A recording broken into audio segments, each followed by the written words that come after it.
Bop, the tabletop super show. Bop, the tabletop super show. Hey everybody, I'm Stevie Ray, and this is the Tabletop Super Show.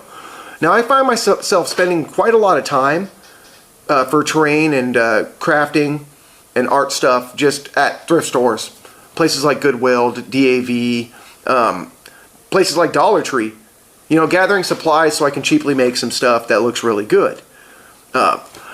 The other day I was getting gas and decided I'd pop into the DAV and, for instance, found these really cool vinyl mats, which I'm going to turn into some wargaming and skirmish mats here in a few weeks. Probably make a video out of it. Should be pretty cool. I also find myself oftentimes at Dollar Tree just looking for cheap crafting supplies, and one of my main go-tos is this foam core board that they sell there for $1.25. I use this quite often to make dungeon tiles and cut up bricks and things for terrain builds. I actually used this recently for a display that I built to house the pewter masters from the James Ward collection, and I'll show you guys and talk a little bit about that process here in a bit. But before I get to that, I want to talk a little bit about one of the things I just recently found at Dollar Tree that, if you want to display 8x11 modules, is perfect and cheap. And that's these right here. These certificate frames, and they're glass, which is kind of in a way better than Michaels, which usually sell, unless they're really expensive, sell acrylic ones. These are $1.25, and they fit an 8x11 module perfectly. So what we're going to do is, before I get into showing you guys the display I built, I'm going to go ahead and take one of these out, and we're going to film putting an old school AD&D module into one of these for framing. So here we got one of these certificates of achievement from Dollar Tree. They're $1.25 and they're made out of glass. Now sometimes they come a little bit damaged. Like here you have if you guys can see that, but there's a little bit of damage. And I wonder if that's why they get them so cheap. So sometimes you actually have to take the glass out of these and just give it a primer spray, let it dry, and then get to work on doing the framing. But I bought one of these on a lark, not having a tape measure on me, because they're larger than the 8x10s.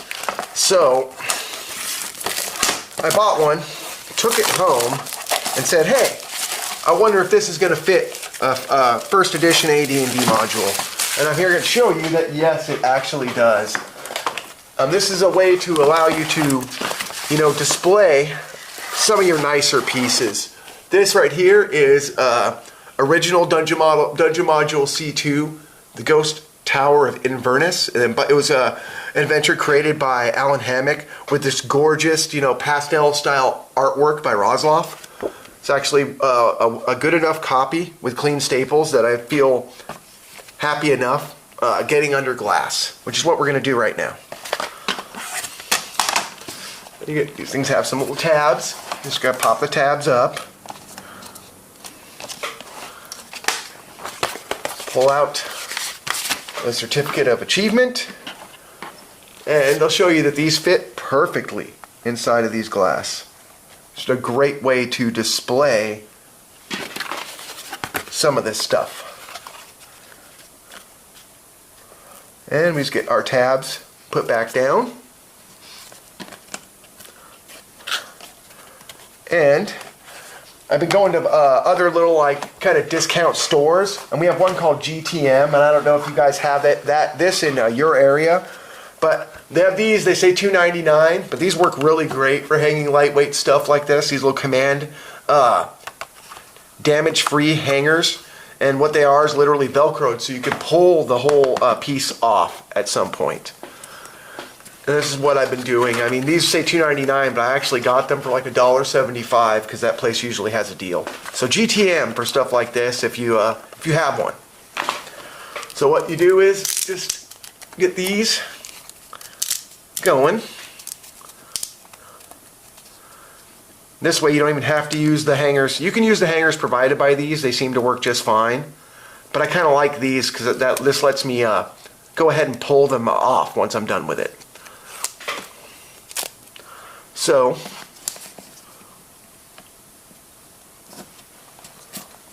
bing.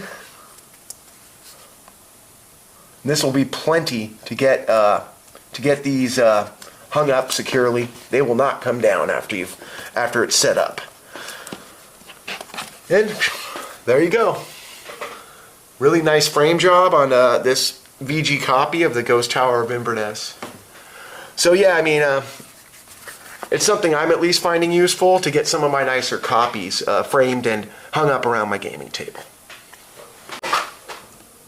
I hope you guys found that to be a cheap and useful way to frame some of your guys' 8x11 modules for display and still be able to use them.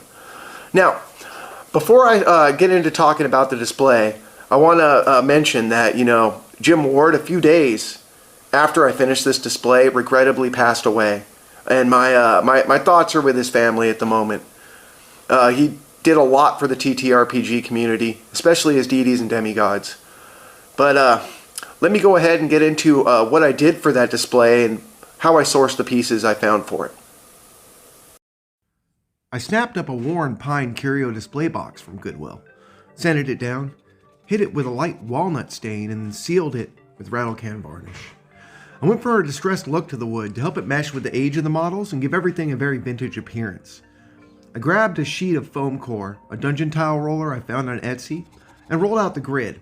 I hit it with Mod Podge black paint, and then measured the cubbies, cut everything down, and finally painted the tiles and glued them in.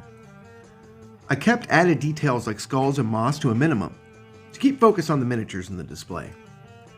Even the logo work was printed on thick vintage paper and laminated before being installed. Well, here's the finished display. I'm happy how it turned out. A few pieces painted by Jim Ward filled the top cubbies over the pewter masters, and I'm honored to have a few pieces of his work on display. I also like the idea of being able to switch out models to display as well. It is great to be able to showcase some of the vintage art on the covers of these modules. So that's going to be it for this episode, guys. I am currently working on the second part of the Early Fantasy Miniatures series. It's going to be centering on Ralpartha miniatures. That's going to be coming out within the next few weeks, so look for that. And if you guys haven't already, go ahead and give this a like, leave me a comment, and feel free to subscribe if you'd like to see more content like this in the future. Thank you guys all for watching, and I hope you got some use out of it. Until the next time.